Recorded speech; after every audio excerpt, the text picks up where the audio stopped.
Well, actually, I was on the plane when the news broke, and when I switched on my phone, I received a few messages and a missed call from Mrs. Javu from Netball South Africa that I should call her back urgently, and then she informed me.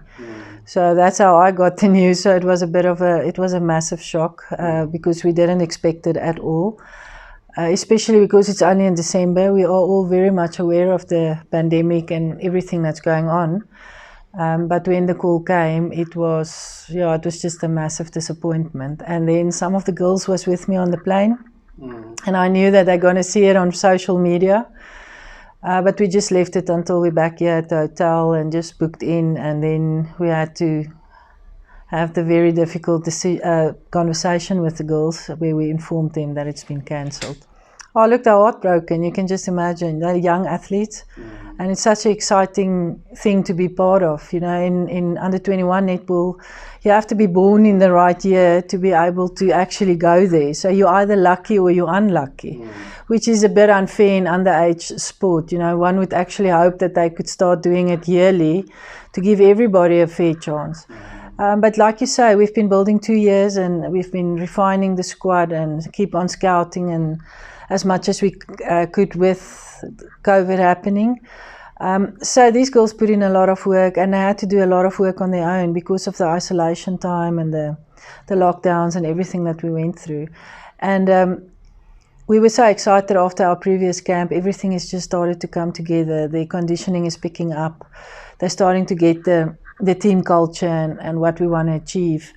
So yeah, I'm massively disappointed. Obviously, as individuals, they're very disappointed. Something to work for. Yes, we're still on a squad. It wasn't a final team, but when you're inside the 15, you're pretty close. You know, you're so close. And so yeah, there was a lot of tears, obviously, and but then, you know, we gave them the night and we say, listen, you know, it's just fair to go and spend time and speak to whoever you wanted. And then the next morning we had to regroup and say, well, this is what it is. We can either learn from this and grow from this as individuals, or you can sit back and blame and try and play a victim role. And we're not victims, you know. We would like to think that we are victorious in whatever we do. So the mindset was to say, well, now, like you say, the goalpost shifts a bit, especially now for the SPAR Challenge. So where it was very much team goals, now it will become more individual goals. And, you know, for us as coaches, it's still a privilege to work with the best youngsters in our country. They're the netball stars of the future.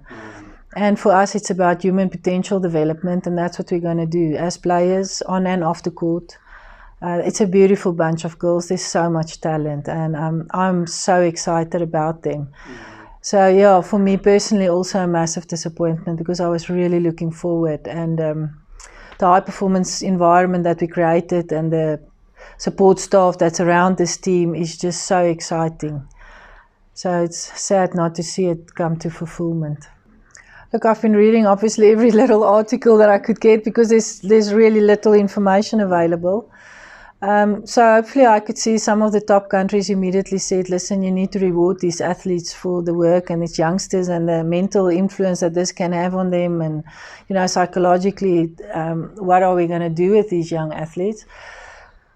So some of the countries indicated that they're thinking of a project for the under 21 teams later in the year.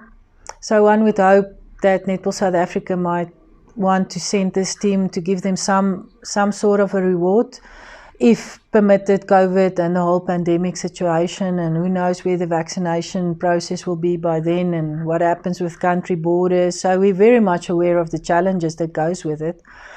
But for now, I think it's not to create any expectations, because I don't think you want to give them another disappointment so soon. But like I say, I would like to see that from a federation point of view, that there might be a project for these girls. First of all, I hope they can show what talent they have now during the SPAR Challenge. You know, for us, it's about going out there and play the best netball that we can, achieving the goals that we set for some of them and for the team, and see how they come together as a team. And we would see that on the court. So for us, it's just exciting to be involved. It's an opportunity for them to play and learn, spend time together out there. Some beautiful friendships happening, and that's the beauty of netball and sport. You know, you make friends for life, and you know, you get passionate about something when you suffer together, and when you share a heartbreak like this, there is a bond, and there's a special bond that maybe only us that's in that inner circle will really understand, because we know what's the work that went in and the planning and everything. Yeah, look, we've been having one-on-ones with them, chatting with them individually. Some of them is not prepared to share in the group, and we just, you know, we're monitoring them. You can see them. I know them by now. So I had a few chats with certain players during trainings. They struggle to pick themselves up. You could see that the intensity levels is just not there. So it's about those discussions and trying to make them understand that they're still so young and there's still so much netball for them to play. And I think they're starting to understand that.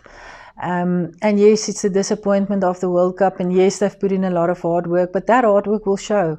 They will play in the TNL, will make teams for the TNL. They can become starting members of those TNL teams now. And from there on, it's for some of them next year, they're not under 21 anymore. So it's about stepping into the wide world of senior netball and starting to stake a claim there. So yeah, there's a lot of goals that we spoke to a few of them, and where to now, and if they can keep performing, there's always the international arena. Maybe a scouter might see one of them and their talent, because I'm telling you now, there's beautiful players in this group, really, really talented players that I'm so excited about. Oh yeah, no, not at all a dead rubber. I don't think so. I don't think there's any sports person with a real competitive heart that goes into any game without saying, you know, we're playing to win and we're playing to put the best, you know, game on that court. So for us, it's about pride and hard work and rewarding ourselves out there. Obviously, we'll make sure that we'll give all of them court time and they will all take court and play, because I think that is important.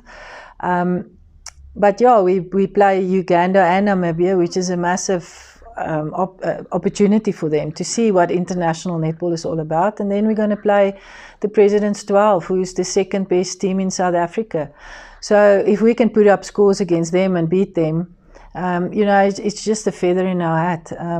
So yeah, we'll definitely have goals for them during these games and stuff that we want them to achieve. But we are so excited about these games, and we're definitely not seeing it as a dead rubber.